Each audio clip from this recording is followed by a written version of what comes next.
الحمد لله رب العالمين والصلاة والسلام على سيدنا ومولانا محمد وعلى آله وأصحابه أجمعين وعلى كل من تبعهم بإحسان إلى يوم الدين. أما بعد، ایک طویل وقفے کے بعد آج اللہ تعالیٰ نے اس مجلس میں حاضری کی توفیق عطا فرمائی. پچھلے زمانے میں کئی مہینے ایسے گزرے کہ اتوار کی یہ مجلس منعقد نہیں ہو سکی. میرے اسفار اور کچھ امراض کی وجہ سے میں حاضری سے معذور رہا، لیکن اللہ تعالیٰ کا فضل و کرم ہے کہ اب طبیعت بھی بحال ہے اور اللہ تعالیٰ نے حاضری کی توفیق مرحمت فرما دی. اس سے پہلے میں نے مناجات مقبول کی دعاؤں کی کچھ تشریح کا سلسلہ شروع کیا تھا. اللہ تبارک و تعالی نے اپنے فضل و کرم سے ہمیں نبی کریم سرور دو عالم صلی اللہ علیہ وسلم کی امت میں پیدا کیا جو رحمت للعالمین تھے صلی اللہ علیہ وسلم. تو آپ نے امت کو دعا مانگنے کا بھی ایک سلیقہ عطا فرمایا. دنیا میں جتنے بھی کام ہوتے ہیں اس کے کچھ تو ظاہری اسباب ہوتے ہیں. جیسے کوئی بیمار ہوا تو ظاہری سبب یہ ہے کہ اس کا علاج کیا جائے، دوا کی جائے. لیکن کوئی بھی سبب بذات خود مؤثر نہیں ہوتا جب تک کہ اللہ جل جلالہ کی طرف سے اس میں تاثیر پیدا نہ کی جائے. ہزار دوائیں کھا لو، اگر اللہ تبارک و تعالی کی مشیت نہیں ہے تو صحت نہیں ہو سکتی. سارے اسباب کا یہی حال ہے. تو دعا سب سے زیادہ مؤثر ذریعہ ہے کسی مقصد کو حاصل کرنے. اسی لیے نبی کریم سرور دو عالم صلی اللہ علیہ وسلم نے زندگی کے ہر مرحلے پر قدم قدم پر بندے کو دعائیں سکھائی ہیں کہ دعائیں مانگا کرو. جتنا زیادہ بندہ اللہ تعالیٰ سے مانگے گا اتنا ہی اللہ تعالیٰ کا قرب حاصل ہوگا. اور جو بندہ دعا نہیں مانگتا، حدیث میں ہے کہ باری تعالیٰ اس کے اوپر ناراض ہوتا. من لم یسأل اللہ یغضب علیہ، جو اللہ تعالیٰ سے دعا نہ مانگے اللہ تعالیٰ اس سے ناراض ہوتا. اور جو دعا مانگنے کا خوگر ہو جائے کہ ہر چھوٹی بڑی چیز اللہ تبارک و تعالیٰ سے مانگے تو ہر دعا بذات خود عبادت ہے. اس پر فوری طور پر جو اس کی قبولیت ہے وہ یہ کہ دعا کے اوپر ثواب تو فوراً نقد مل گیا.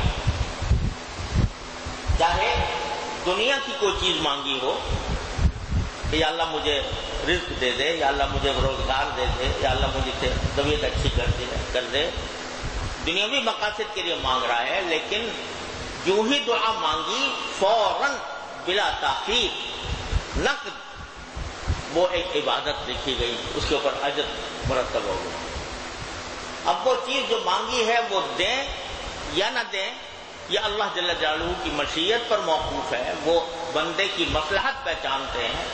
جب اوقات بندہ کوئی ایسی چیز مانگ رہا ہوتا ہے جو اس کے حق میں فائدہ مند نہیں ہوتی تو اس سے اچھی چیز دے دیں. لیکن ایک فائدہ تو فوری یہ حاصل ہوتا ہے کہ اجر و ثواب ملا دعا کرنے میں. دوسرا فائدہ یہ ہوتا ہے کہ اللہ تبارک و تعالی سے تعلق میں اضافہ ہوا، اس کا قرب حاصل ہوا. جتنا بندہ اللہ تعالیٰ سے دعا مانگتا رہے گا اتنا ہی اللہ تبارک و تعالیٰ سے کا قرب حاصل ہوتا رہے گا. تو یہ بڑی عظیم چیز ہے دعا. تو تو نبی کریم صلی اللہ علیہ وسلم نے خود دعائیں مانگی ہیں، اور ہم لوگوں کو تو مانگنا بھی نہیں آتا کہ کس طرح مانگا جائے۔ نبی کریم صلی اللہ علیہ وسلم نے وہ سکھا بھی دی دعائیں، اور نبی کریم صلی اللہ علیہ وسلم نے بھی سکھا دی، اور اللہ تبارک و تعالی نے بھی سکھا دی قرآن کریم کے اندر کہ یوں مانگا کرو، یہ مانگا کرو، اس طرح مانگا کرو۔ اور جو دعائیں قرآن کریم نے سکھا دیں، اللہ تبارک و تعالی نے سکھا دیں، تو ان کے بارے میں یقین جانو کہ انشاءاللہ ضرور قبول ہوں گے، کیونکہ اللہ تبارک و تعالی خود کہیں کہ یوں کہو، یوں دعا مانگو مجھ سے، اب کہ جاؤ میں نہیں مانتا، یہ نہیں ہو سکتا۔ اللہ تعالیٰ نے جو دعا تلقین فرمائی قرآن کریم میں، تو وہ سب سے زیادہ قبول ہونے والی دعا۔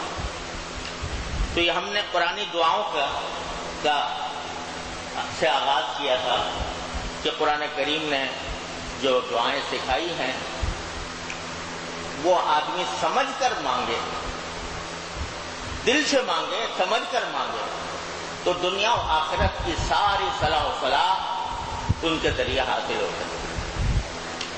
تو ان میں سے ایک دعا ہے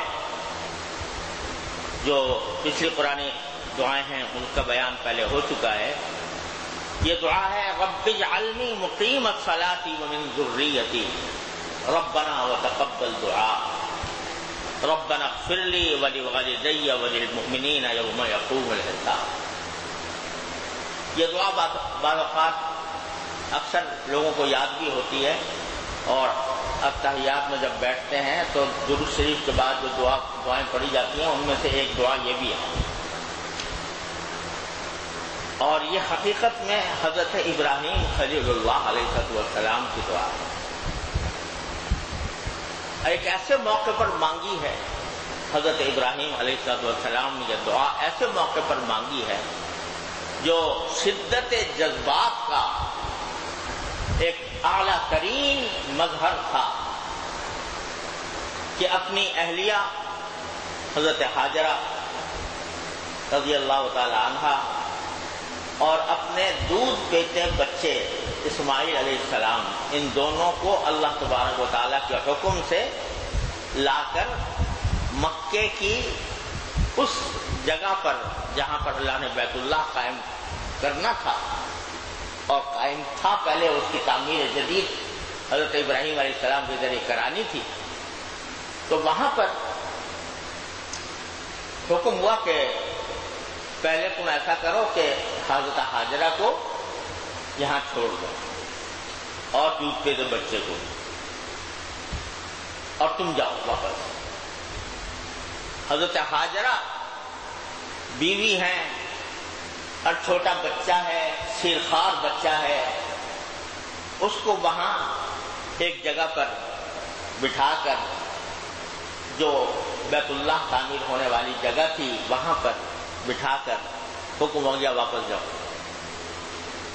یہ چل پڑے، حضرت ابراہیم علیہ السلام حکم ملتے ہی چل پڑے، پلٹ کر یہ نہیں پوچھا کہ یا اللہ کیسے چھوڑ کے جاؤں، بیوی ہے، بچہ بھی شیرخوار ہے، یہ سارا ویرانہ ہے، یہ پہاڑ ہے اور صحرا ہے، نہ کہیں پانی کا نام و نشان نظر آتا ہے، نہ کہیں کوئی کھیتی نظر آتی ہے، نہ کوئی آبادی نظر آتی ہے۔ اس ویرانے میں میں اپنی بیوی اور بچے کو اس طرح چھوڑ کے چلا جاؤں؟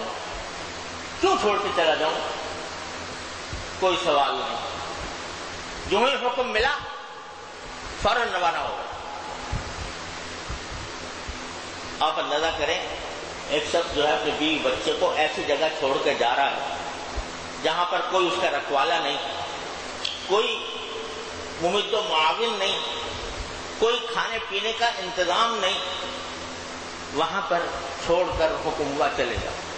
حضرت ابراہیم خلیل اللہ علیہ السلام کی ہر ادا میں جو سبق دیا ہے اللہ تبارک و تعالیٰ نے کہ اللہ کا حکم آ جانے کے بعد کیوں کا سوال نہیں ہے۔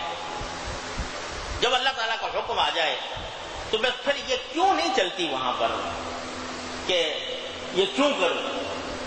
یہی سکھایا گیا حضرت ابراہیم علیہ السلام کی ساری اداؤں میں. حکم آیا کود جاؤ آگ کے اندر، کود گئے. حکم آیا کہ بیوی بچے کو چھوڑ کے چلے جاؤ، چل دیے. نہ یہ پوچھنا کہ کیوں ایسا کیا جا رہا ہے، کیا مقصد ہے، بس چل پڑے. تو یہ سکھانا مقصود ہے کہ بندے کا کام جب اللہ کا حکم آ جائے تو پھر اس کے آگے کیوں کا سوال نہیں ہوتا کہ میں کیوں کروں یہ کام. آج کی دنیا میں ایک مصیبت یہ آ گئی کہ جب کسی کو کہو کہ شریعت کا یہ حکم ہے، اللہ تبارک و تعالیٰ کا حکم ہے، رسول اللہ صلی اللہ علیہ وسلم کا حکم ہے، تو پوچھتے ہیں کہ کیوں ہے بھائی، اس کی لاجک کیا ہے، اس کی پیچھے فلسفہ کیا ہے، پہلے وہ مجھے بتاؤ تو میں آگے اس کے اوپر عمل کروں گا. یہ ایسی مصیبت ہے جس کی وجہ سے دین جو ہے وہ لوگوں کی خواہشات کا کھلونا بن کے رہ گیا. کہ وہ فلسفہ پوچھتے ہیں کہ اس کا فلسفہ بتاؤ کیا ہے، اس کی حکمت کیا ہے، اس کے بغیر نہیں.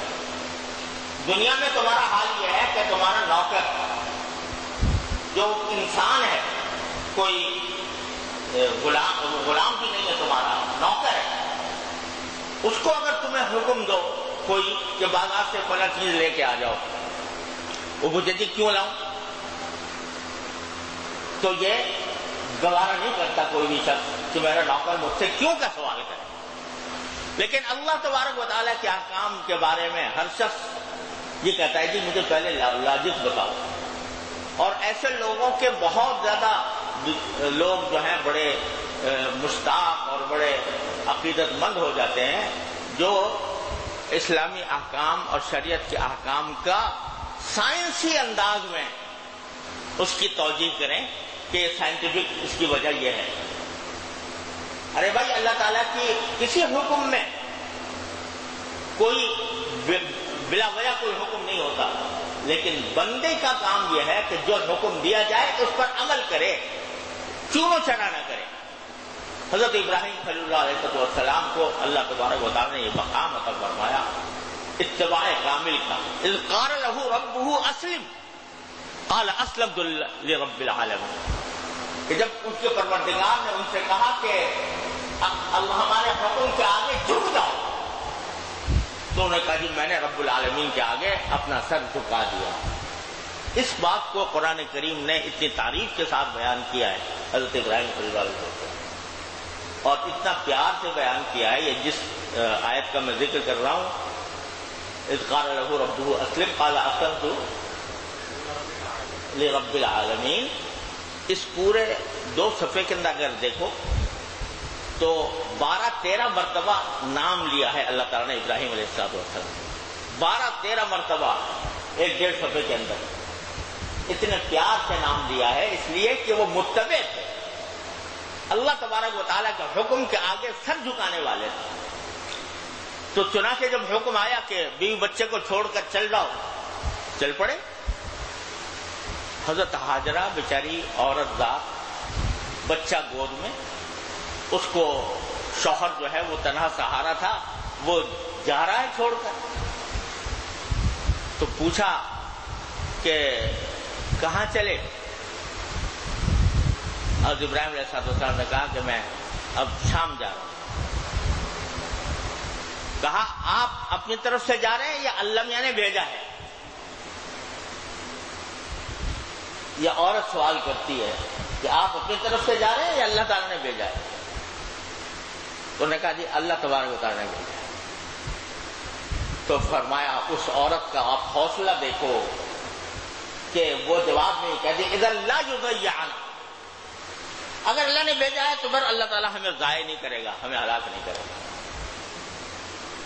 اور اس طرح حضرت ابراہیم علیہ السلام اپنی بیوی اور بچے کو اس صحرا کے اندر، اس کوہسار کے اندر لقدق علاقے میں چھوڑ کر روانہ ہو. جب روانہ ہوئے تو وہاں تھوڑا سی چڑھائی تھی جانے کے لیے. ایک چڑھائی کے جب کنارے پر پہنچے، آگے اترائی آ رہی تھی، تو وہ آخری موقع تھا جو اپنی بیوی اور بچے پر نظر ڈالنے کا، تو وہ اس کے بعد بیوی بچہ نظر نہ آتا، وہاں کھڑے ہو کر یہ دعا مانگ۔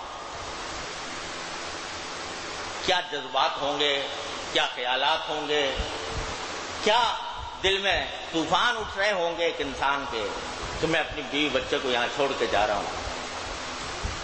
کسی زمانے میں مکہ مکرمہ کے اندر یہ مروہ سے، جو مروہ پہاڑی ہے، اس سے ایک دائیں طرف ایک بازار ہوتا تھا، اور وہ مسقف بازار تھا، اس کے اوپر چھت پڑی ہوئی تھی، اس میں چڑھائی تھی، اور جہاں چڑھائی ختم ہو رہی تھی وہاں پر ایک وہ دائرہ سا بنا ہوا تھا، لوگوں نے اس کو سوق مدعا کہا جاتا۔ مدعا کے معنی ہے دعا کرنے کی جگہ، تو یہ وہ جگہ تھی جہاں پر کھڑے ہو کر ابراہیم خلیل اللہ علیہ السلام نے یہ دعا مانگی۔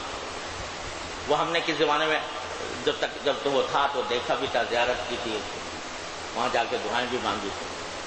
اب تو وہ ختم ہو گیا ہے، توفیع کے اندر آ گیا ہے، وہ بازار ہی ختم ہو گیا۔ تو وہاں پر یہ دعا مانگی، اور کیا پردرد دعا مانگی، رب اجعل ھذا البلد آمنا، پروردگار اس شہر کو امن والا شہر بنا،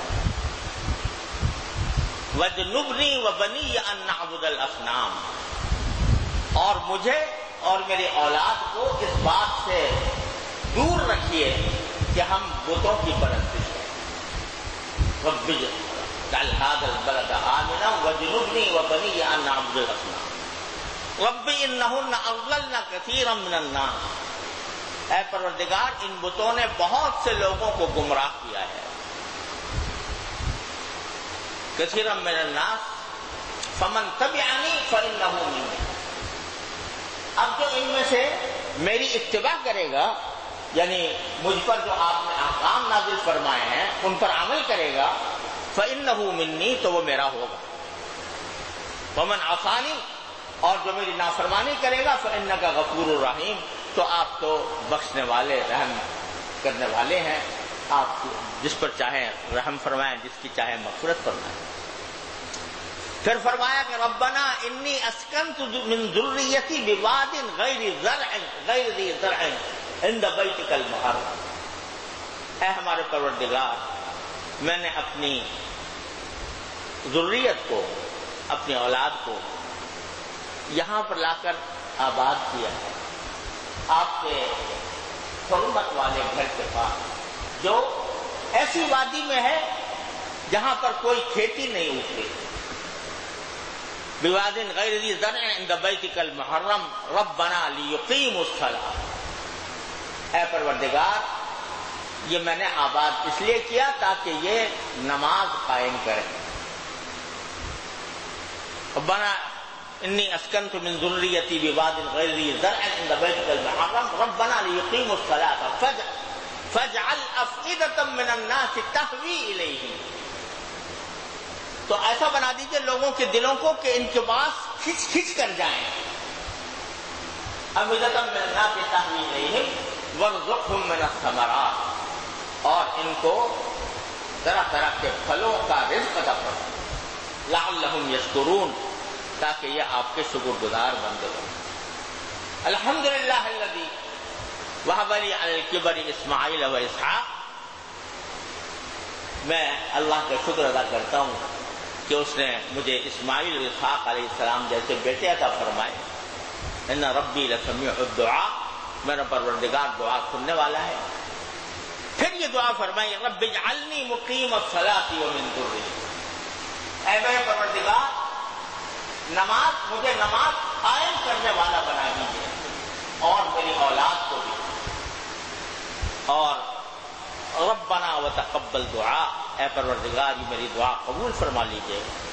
ربنا اغفر لی ولوالدی وللمؤمنین یوم یقوم الحساب، تو اے میرے پروردگار میری مغفرت فرمائیے، میرے والدین کی مغفرت فرمائیے، اور سارے مومنین کی مغفرت فرمائیے اس دن جب کہ حساب قائم ہوگا۔ ذرا ان دعاؤں پر غور کیجئے کہ پہلی دعا تو مانگی کہ اس شہر کو پرامن بنا، جس سے معلوم ہوا کہ کسی شہر کا پرامن ہونا یہ اس کی آبادی کے لیے سب سے پہلی اہمیت رکھتا ہے کہ وہ پرامن ہو، اس میں لڑائی جھگڑے نہ ہو، اس میں قتل و غارت نہ ہو رہی ہو۔ اور پھر دعا فرمائی کہ بت پرستی سے مجھے اور میری اولاد کو بچائیے، کیونکہ شرک سب سے بڑی بیماری ہے، ان الشرک لظلم عظیم، اس سے اپنے پناہ مانگی۔ اور پھر یہ دعا مانگی کہ ان میرے اولاد کو جہاں چھوڑ کر جا رہا ہوں تو وہاں پر ان کی طرف لوگوں کے دلوں کو ایسا بنا دیجئے کہ کھچ کھچ کر ان کے پاس جائے۔ آج دیکھو کیسا بیت اللہ کے اندر مقناطیس لگا ہوا ہے، جو 4 دانگے عالم سے لوگ جو ہے جا رہے ہیں۔ پہلے تو صرف حج کے لیے جایا کرتے تھے، اب ماشاءاللہ عمرے کا دروازہ کھلا ہوا ہے، ہر وقت ایک پوری دنیا کے مسلمان وہاں پر جمع ہو رہے ہیں۔ وارزقہم من الثمرات، اور ان کو پھلوں کا رزق بھی عطا فرما۔ پھلوں کا رزق، اب آپ اندازہ کرو کہ مکہ مکرمہ میں آج بھی کوئی کھیتی نہیں ہے، کوئی باغ نہیں، وہ آج بھی وادی غیر ذی زرع ہے، چلی آ رہی ہے مدتوں سے اسی طرح ابراہیم علیہ السلام کے وقت سے، کہ نہ کوئی کھیت ہے، نہ کوئی باغ ہے، نہ کوئی زراعت ہے، نہ کوئی کاشتکاری ہے۔ لیکن ساری دنیا کے پھل وہاں پر اس طرح ملتے ہیں کہ کہیں اور اتنی ویرائٹی پھلوں کی کہیں اور دنیا میں نہیں ملتی ہوگی۔ اللہ تبارک و تعالیٰ نے وہاں پر یہ برکت عطا فرمائی ہے، جو پھل آپ کو یہاں نہیں ملتے وہاں آپ کو مل جائیں گے، جو ساری دنیا میں نہ مل رہا ہے وہاں مل جائیں گے۔ وَارْزُقْهُم مِّنَ الثَّمَرَاتِ لَعَلَّهُمْ يَشْكُرُونَ۔ اور سب کا نتیجہ کیا نکالا کہ یہ سارے کام آپ ان کو نعمتیں دیجئے تاکہ وہ شکر گزار بنے، اللہ تعالیٰ کے شکر کی ان کو توفیق ہو۔ جو بار بار عرض کیا کرتا ہوں کہ شکر، اللہ تعالیٰ کی نعمتوں کا شکر، یہ بڑی عظیم دولت ہے، اور چلتے پھرتے اٹھتے بیٹھتے انسان کو رٹ لگانی چاہیے اللہ تبارک و تعالیٰ کا شکر ادا کرے، لعلہم یشکرون۔ اب یہ دعا جو ہے اس میں سب سے پہلی بات جو مانگی وہ یہ مانگی کہ اللہ مجھے نماز کا پابند بنا دیجئے، مقیم الصلاۃ، نماز قائم کرنے والا بنا دیجئے۔ آپ اندازہ کیجئے کون مانگ رہا ہے یہ دعا؟ ایک جلیل القدر پیغمبر ابراہیم علیہ السلام۔ کیا اس دعا سے پہلے نماز نہیں پڑھتے ہوں گے؟ یقیناً نماز پڑھتے، اللہ تعالیٰ کی ساری عبادتیں ادا کرتے تھے، لیکن فرما رہے ہیں اللہ مجھے بنا دیجئے مقیم الصلاۃ، نماز کا قائم کرنے والا۔ ایک تو ہے نماز پڑھنا، قرآن کریم میں کہیں یہ نہیں آیا کہ نماز پڑھو، کسی جگہ صلو یہ نہیں آیا، ہر جگہ کیا ہے؟ اقیم الصلاۃ، نماز قائم۔ تو دعا یہ فرما رہے ہیں کہ یا اللہ مجھے نماز قائم کرنے والا بنا دیجئے۔ کیا مطلب؟ کہ نماز کی جو حقیقت ہے، نماز کا جو اصل ادب ہے، اس کا جو اصل طریقہ ہے، اس کے فرائض و واجبات ہیں، اس کی سنتیں ہیں، اس کے نوافل ہیں، اور اس کے مستحبات ہیں اور آداب ہیں، اے اللہ ان سب کا ادا کرنے والا مجھے بنا۔ اب نماز اگر کوئی شخص گھر میں پڑھ رہا ہے مثال کے طور پر تو نماز تو ہو جائے گی،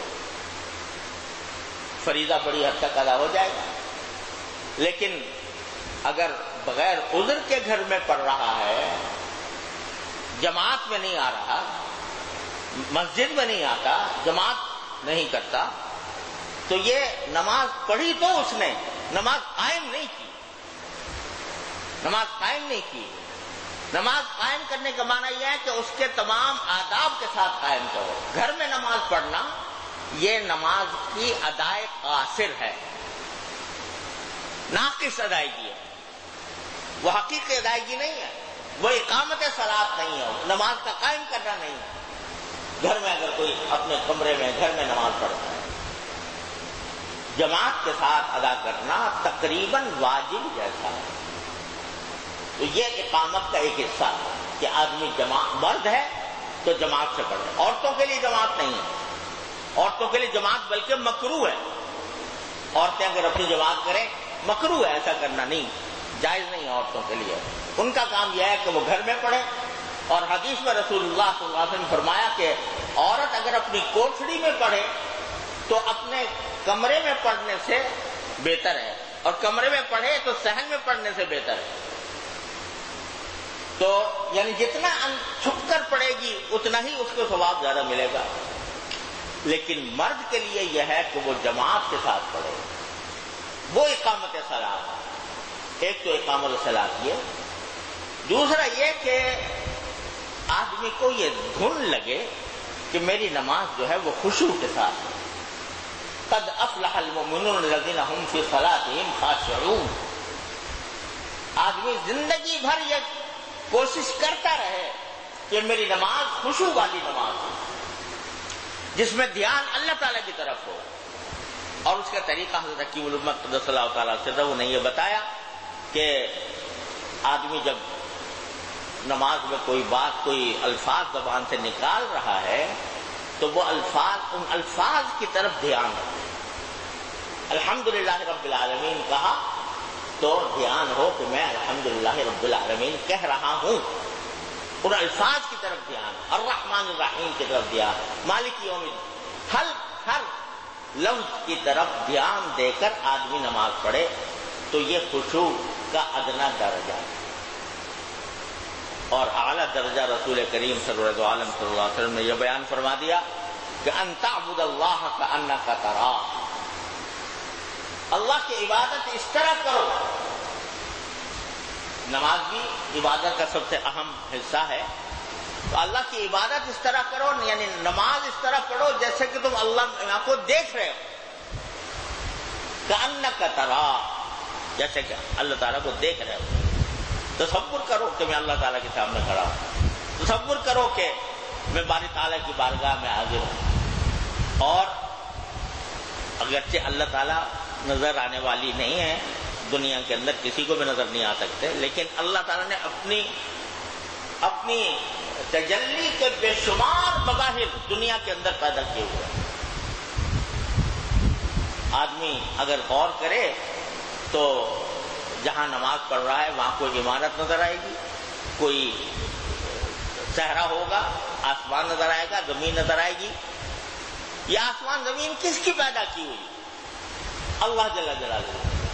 لہذا اگرچہ براہ راست اللہ تبارک و تعالیٰ کا جلوہ اس دنیا کے اندر کسی کے لیے ممکن نہیں ہے، لیکن اگر وہ ذرا سا دھیان کرے، اپنے ماحول پر نظر ڈالے، خود اپنے اوپر دیکھے کہ میں کیسے وجود میں آ گیا، تو اللہ تبارک و تعالیٰ کی طرف دھیان جائے گا. کأنک تراہ، اس کو اس طرح دیکھو جیسے کہ اللہ تعالیٰ کو دیکھ رہے ہو. فإن لم تكن تراہ فإنہ یراک. اور اگر فرض کرو تمہارے دل میں یہ دھیان جمنا مشکل ہو رہا ہے کہ تم اللہ تعالیٰ کو دیکھ رہے ہو، تو کم از کم اتنا ذہن میں تصور آئے کہ اللہ تمہیں دیکھ رہا ہے. فإن لم تكن تراہ فإنہ یراک، وہ تمہیں دیکھ رہا ہے. اس کے تصور کے ساتھ یہ اعلیٰ درجہ نماز کا یہ ہے. اور ادنا شروع ہوتا ہے وہاں سے جہاں حضرت کی علمت نے فرمایا کہ جو الفاظ زبان سے نکال رہے ہو ان الفاظ کی طرف دھیان کرو.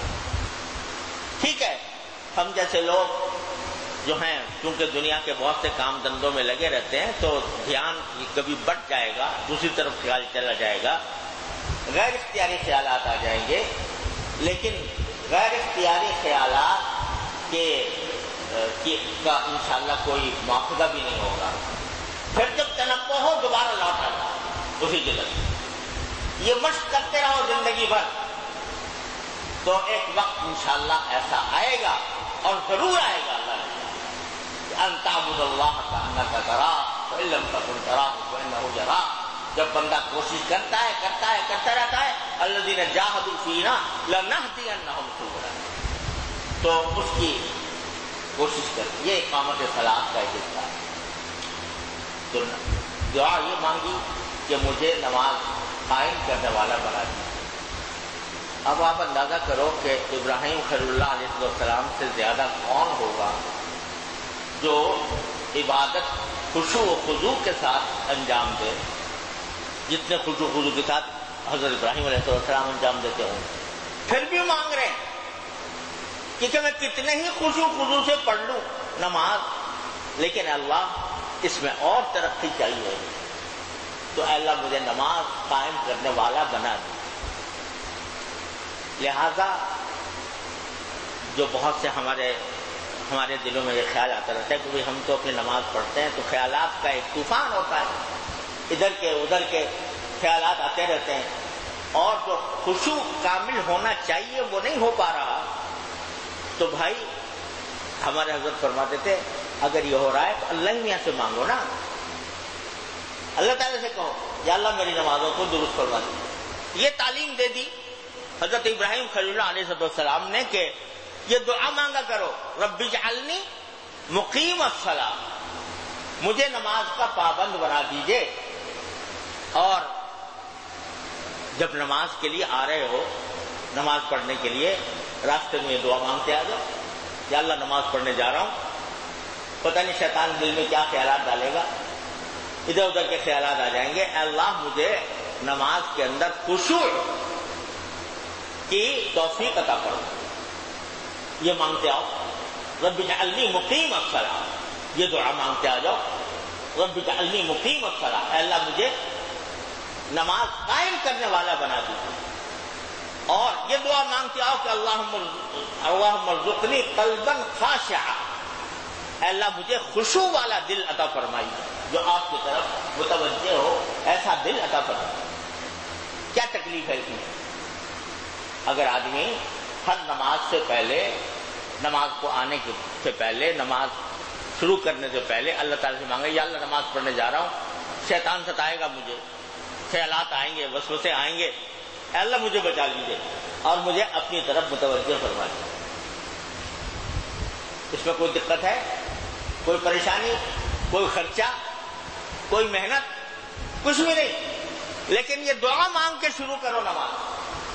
جب یہ دعا مانگ کے شروع کرو گے تو اول تو انشاءاللہ خشوع حاصل ہوگا، اور اگر نہ بھی ہو تو اللہ میاں سے کہہ دو یا اللہ میاں میں نے تو آپ سے مانگا تھا، میں نے تو آپ سے مانگ لیا تھا، تو آپ اگر مجھے نہیں دیں گے تو پھر مجھ سے معاوضہ بھی نہ فرمائیے. تو اللہ تعالیٰ سے مانگتے ہوئے آؤ، اللہ تعالیٰ سے خشوع مانگتے ہوئے آؤ، اللہ تعالیٰ سے اقامت صلاۃ مانگتے ہوئے آؤ رب اجعلنی مقیم الصلاۃ.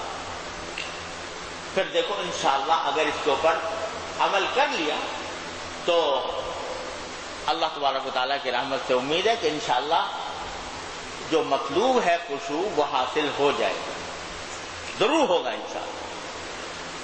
اور اسی لیے بعض روایات میں یہ منقول ہے کہ نبی کریم صلی اللہ علیہ وسلم جب نماز شروع فرماتے تھے تو یہ فرماتے انی وجہت وجہ للذی فطر السماوات والارض حنیفا وما انا من المشرکین. انی وجہت وجہ للذی فطر السماوات والارض، میں نے اپنا چہرے کا رخ کر لیا ہے اس ذات کی طرف جس نے آسمان اور زمین کو پیدا کیا. یہ چنانچہ حضرت امام شافعی کے مسلک میں ہم جو پڑھتے ہیں نا ثنا سبحانک اللہم و بحمدک، اس کے بجائے یہ ہے ان کے یہاں ان صلاتی انی وجہت وجہ للذی فطر السماوات والارض حنیفا وما انا من المشرکین. اور حنفیہ کہتے ہیں نماز شروع کرنے سے پہلے پڑھو، نماز شروع کرنے کے بعد تو سبحانک اللہم پڑھو گے نا، لیکن نماز شروع کرنے سے پہلے پڑھو انی وجہت وجہ للذی فطر السماوات والارض حنیفا وما انا من المشرکین، کہ میں نے اپنا چہرہ، اپنا رخ کر لیا لیا اس ذات کی طرف جو آسمان اور زمین پیدا کرنے والی ہے، جسے آسمان اور زمین پیدا کرنے، اور وما انا المشرکین، میں مشرکوں میں سے نہیں۔ یہ کہہ لو، ایک یہ دعا مانگتے آؤ رب اجعلنی مقیم الصلاۃ، اور اللہم ارزقنی قلبا خاشعا، اے اللہ مجھے خشوع والا دل عطا فرما دیجئے، میری نماز کو خشوع والی نماز بنا دیجئے، اور جب شروع کرو تو کہو انی وجہت وجہی الذی فطر السماوات والارض حنیفا وما انا من المشرکین۔ یہ بھی حضرت خلیل اللہ کی دعا ہے، قرآن کریم میں یہ الفاظ حضرت ابراہیم خلیل اللہ نے کہے تھے، انی وجہت وجہی الذی فطر السماوات والارض حنیفا وما انا من المشرکین۔ یہ کہو اور پھر شروع کرو، اپنی سی کوشش تو کرو، قدم تو بڑھاؤ، اللہ تعالیٰ کی طرف چلنے کا آغاز تو کرو۔ یہ کرو گے تو اللہ تبارک و تعالیٰ انشاءاللہ ثم انشاءاللہ تمہاری نمازوں کو بھی بنا دیں گے، خشوع والی نمازیں بنا دیں گے۔ اللہ تعالیٰ ہم سب کو توفیق عطا کرتا ہے۔ پھر فرمایا ومن ذریت، اے اللہ مجھے بھی نماز قائم کرنے والا بنائیے، میری اولاد کو بھی، میری ذریت کو۔ ذریت میں اولاد بھی آتی ہے، اولاد کی اولاد بھی آتی ہے، اولاد کی اولاد کی اولاد بھی آتی ہے، میری ذریت کو بھی نماز قائم کرنے والا بنا دیجیے۔ سکھا دیا کہ آدمی کو صرف دعا اپنے لیے نہیں کرنی چاہیے، اپنی اولاد کے لیے بھی، اپنی نسلوں کے لیے، کہ یا اللہ ان کو نماز کا پابند بنا دیجیے، یا اللہ ان کو جماعت کا پابند بنا دیجیے۔ یہ ہر ماں باپ کا فرض ہے کہ وہ اپنی اولاد کے حق میں یہ دعا کریں، کوشش بھی کریں کہ وہ نماز کے پابند بنے، نماز کے باجماعت کے پابند بنے، اور جو لڑکیاں ہیں وہ نماز کی پابند بنے، لیکن ان کوشش بھی کی جائے اور یہ دعا بھی کی، رب اجعلنی مقیم الصلاۃ ومن ذریتی، میری اولاد کو بھی نماز کا پابند بنا۔ بہت سے لوگ ہیں جو پریشان ہوتے ہیں اپنی اولاد کی طرف سے کہ بھئی یہ نماز نہیں پڑھتے یا جماعت سے نہیں پڑھتے، نماز کی طرف دھیان نہیں ہے، تو والدین کو یہ دعا مانگنی چاہیے، رب اجعلنی مقیم الصلاۃ ومن ذریتی، اور ربنا ھب لنا من ازواجنا وذریاتنا قرۃ اعین، اے اللہ ہماری بیویوں کو، شوہروں کو اور ہمارے اولاد کو ہمارے لیے آنکھوں کی ٹھنڈک بنائی۔ آنکھوں کی ٹھنڈک یہی ہے کہ ان کو اللہ کی اطاعت میں، عبادت میں مشغول دیکھیں۔ تو والدین کا فرض ہے۔ حضرت شیخ عبد الوہاب شعرانی رحمۃ اللہ علیہ نے اپنی کتاب میں لکھا ہے کہ والدین کی دعا اپنی اولاد کے حق میں بہت زیادہ قبول ہوتی ہے، تو چھوڑیں نہیں، ہمت نہ ہاریں، مایوس نہ ہوں۔ دیکھ رہے ہیں کہ بھئی بار بار نصیحت کی جاتی ہے مگر پوری طرح عمل نہیں ہوتا، تو اس کی وجہ سے مایوس نہ ہو، اللہ سے مانگو، یا اللہ میری اولاد کو نیک بنا دیجئے، یا اللہ میری اولاد کو نماز کا پابند بنا دیجئے، ان کو تدین عطا فرمائیے۔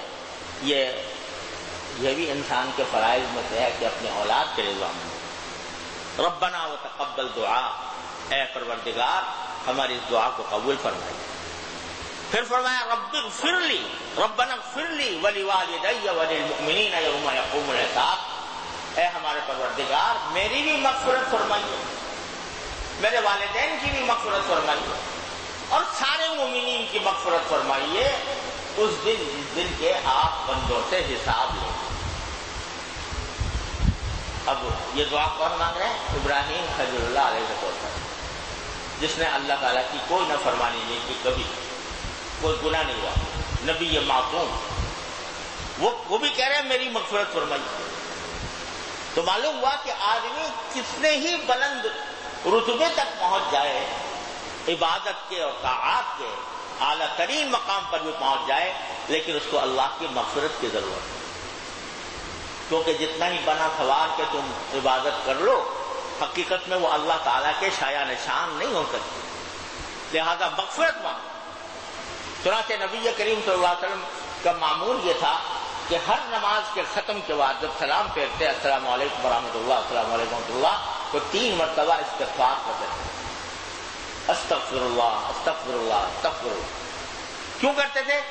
کہ یا اللہ میں نے نماز تو پڑھ لی لیکن آپ کے سایہ نشان نہیں ہو پائی، لہذا میری مغفرت فرمائیں۔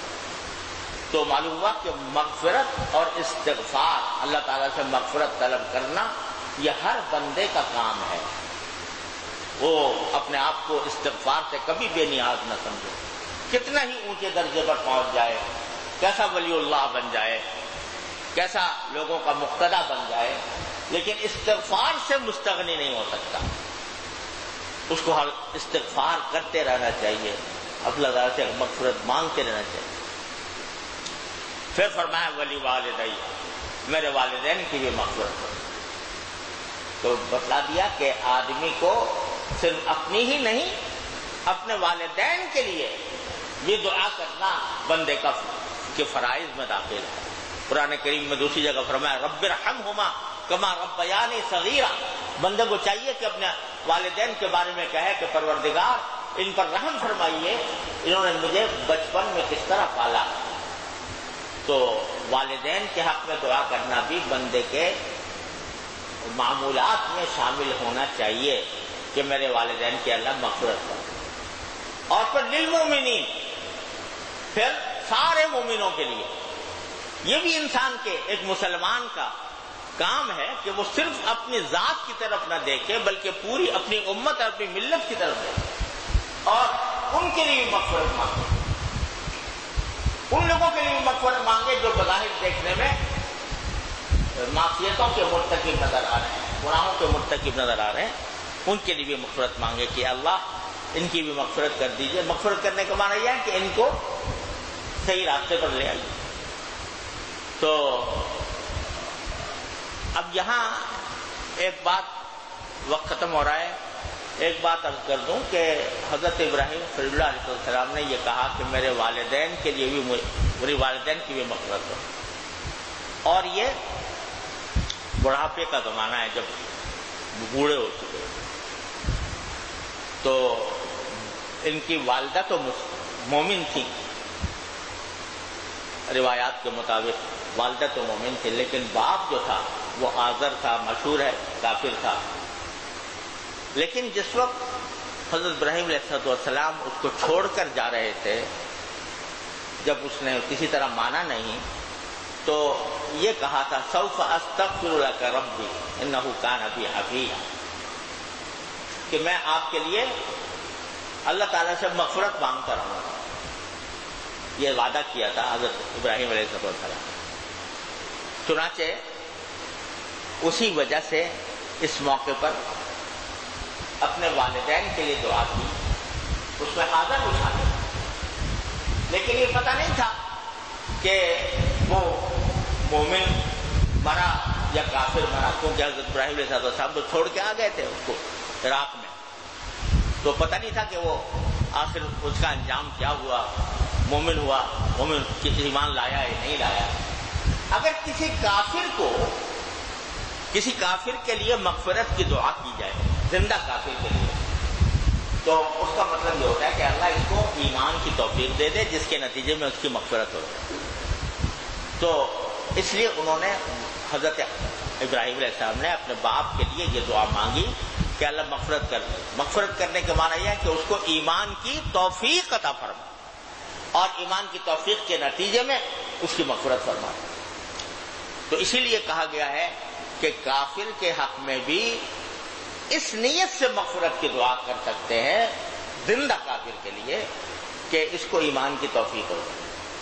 سلام غیر مسلم کو عام طور سے نہیں کیا جاتا، لیکن فقہاء کرام نے فرمایا اگر کوئی شخص سلام کرے کسی کافر کو، السلام علیکم کہے، اور اس نیت سے کہے کہ اللہ تبارک و تعالیٰ تمہیں اسلام کی توفیق دے دے اور سلامتی تم پر نازل ہو جائے، تو اس کی گنجائش۔ تو یہاں پر بھی حضرت ابراہیم علیہ السلام نے اپنے باپ کو، اب اندازہ کرو کہ جو کافر باپ ہے اس کے بارے میں بھی دعا فرمائی، اگرچہ بعد میں قرآن کریم فرماتا ہے فلما تبین انہ عدو للہ تبرأ منہ، کہ جب واضح ہو گئی ابراہیم علیہ السلام پر یہ بات کہ وہ اللہ کا دشمن ہے، تو پھر برات اختیار کر لی، پھر دعا نہیں مانگی۔ لیکن جب تک یہ نہیں ہوا تھا تو اس وقت تک دعا مانگ رہا۔ تو باپ یا ماں کتنے ہی بظاہر دیکھنے میں فاسق ہوں، فاجر ہوں، لیکن ان کے حق میں دعا مانگنا یہ اولاد کا فرائض میں داخل ہے۔ تو اپنے والدین کے لیے بھی کرے، اپنی اولاد کے لیے بھی کرے، اور ان کے ایمان کے لیے بھی کرے، ان کے عمل صالح کے لیے بھی کرے، ان کی نماز کی پابند ہونے کے لیے بھی کرے۔ یہ ساری دعائیں انسان کے فرائض میں داخل ہیں، اور مومنین و مومنات کے لیے، سارے مسلمانوں کے لیے۔ آج ہم جس مصیبت میں مبتلا ہیں، پوری امت زلزلے میں ہے، اور اس زلزلے کا سبب ظاہر ہے کہ ہماری بدعمالیاں ہیں۔ تو جب آدمی دعا کرے تو ساری امت کی طرف سے دعا، یا اللہ ہم ساری امت کی طرف سے استغفار کرتے ہیں، سب کے لیے مغفرت مانگتے ہیں، ہماری شامت اعمال کو دور فرما۔ اللہ تبارک و تعالی ہمیں یہ سارے سبق لینے کی توفیق عطا فرمائے، اس پر عمل کی توفیق عطا فرمائے۔ وآخر دعوانا الحمدللہ رب العالمین۔